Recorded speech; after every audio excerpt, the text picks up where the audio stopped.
for our basic frame, so far, what we have is a very simple window. It has a text field, has 2 buttons, has a label. Not necessarily the most useful things.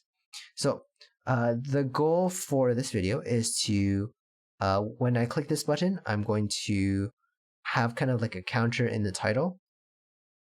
Every time I click it, this counter is going to increase. When I click this button, I'm going to make it such that whatever I typed in the text box, I'm going to change the label's text to that text box. Yep. So these are very basic functions. The idea, again, is to demonstrate the ways of how you might see people do the types of listeners in your code. Both are applicable. Again, depends on how you want to organize your code. Okay, so the first one we're going to do is when we click me, I'm going to change the title to this whatever to the number of times I've clicked. Okay, so the first way I'm going to demonstrate is implementing the action listener in the class. So we say extends JFrame implements action listener. Now, to be absolutely honest, I have no idea what method I need to use for action listener. So what can I do? I go to handy dandy Google, listener, Java.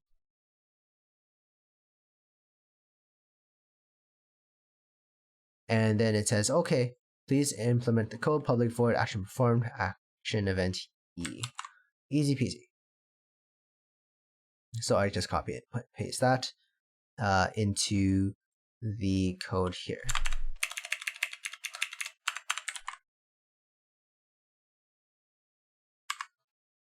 Okay, so when I click on this button, what I want to do is I want to increase my counter by 1, and kind of on the title of my frame, I want to say how many clicks I have. So in order to keep track of the number of clicks I have, I need a variable. The variable, since I need it to have access it throughout my program, I'm going to create my variable. So I'm going to say int clicks. In my constructor, I'm going to create another method just to say initialize variables. And I'm going to create my initialize variables method.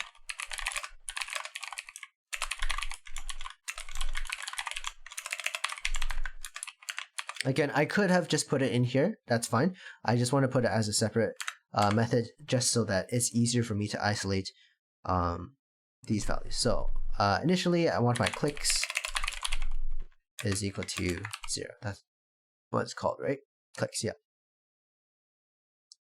And so when I click a certain button, I'm going to say that clicks equals clicks plus 1. Again, you know different ways to write that. Also, I'm going to set the title to be something else. So I can use the set title method, set title, and then I'm going to say clicks plus clicks.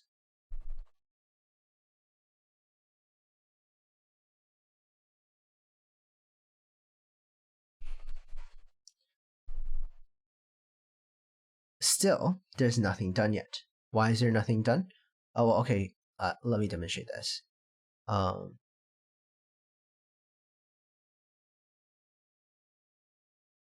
action listener. Why is that? So it's not finding it? Well, because I probably need to import something. So I need to import java.awt. Probably.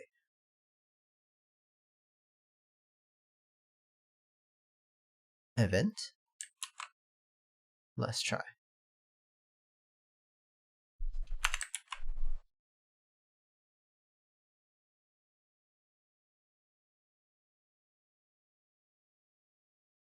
Okay, so it works. Yep, I don't remember everything. So let's run this code. We will see that nothing happens. Why nothing happens is because I haven't told the computer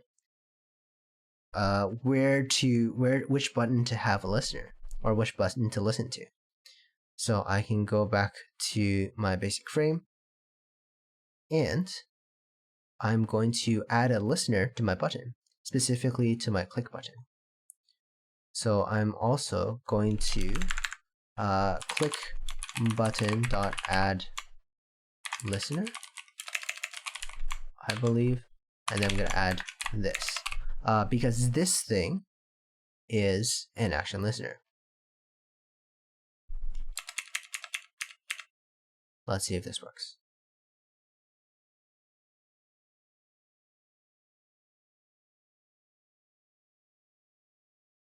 Cannot find add listener.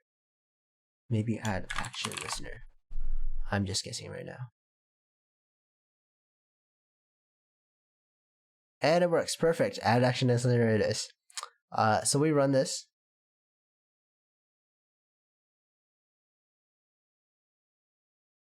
So now I click me, and you can see, oh, because I've clicked, each time I'm clicking, I'm increasing that value. Right? And so, if I wanted to have another button, so I'm going to add another I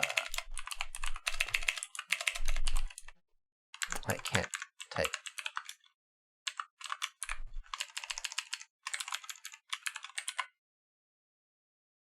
Click 2 button. I'm going to compile that. I'm going to run this. And what I'll find is that when I click this button, it will count as a click. When I click this button, it will also count as a click. Wait, so how do I differentiate between two different buttons? One thing you could do is, so I'm talking a bit more about action listener right now. So one thing that I was learning as I was doing the graphing frame was that I can use the set action command. So set action command, basically you're able to tell the computer what was the specific action. So calculate was a string calculate, that's okay. And then so I created a constant just to make sure that I don't have to deal with if I change the text, I can I don't have to change everything. I can just change the constant. That's why constants are important. And so another thing that's helpful, so we can go to the here, if action get e.action get command dot equals. So here I say if the action command is equal to the calculate button, then I'm going to do something specific. If it's something else, I'm going to do something else.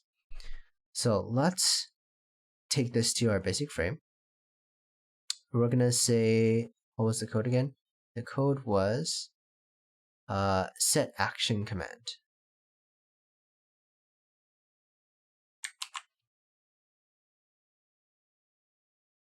So I'm going to say click button dot set action command, and I'm going to set it as add. I'm doing this because what you can do again is use constants. I'm doing this just for the sake of time. And then I'm going to set another action command such that it's change label. Okay, so now right now it's still going to do the same thing because I haven't differentiated in my code what the action command is. So I can say if e.get action command dot equals add, then I'm going to do this code. And again, you can use methods to separate your code if you like. So right now, I've made it such that if I press the button that has the sends the add command, so this is probably the click button, then it will do the click. If it sends a different message, then it's not going to do that. Let's run. Whoops. Let's run this. And now we can see that when I click me, it does include the clicks. But if I click on this one, oh, because I didn't compile.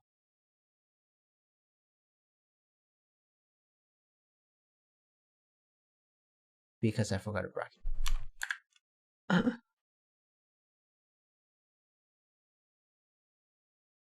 That's embarrassing. No, it's okay.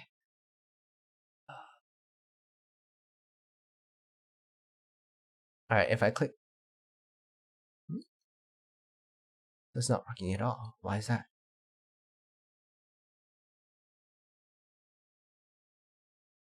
Dot equals add.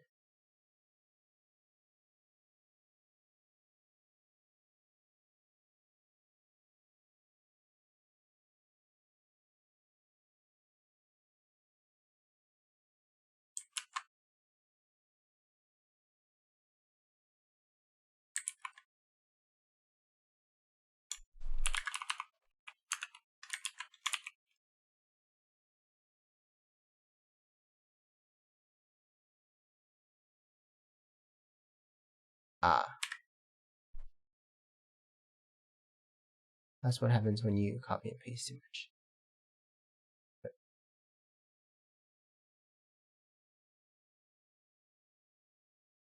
And so, if I take this again, when I click, what if I click this, nothing happens.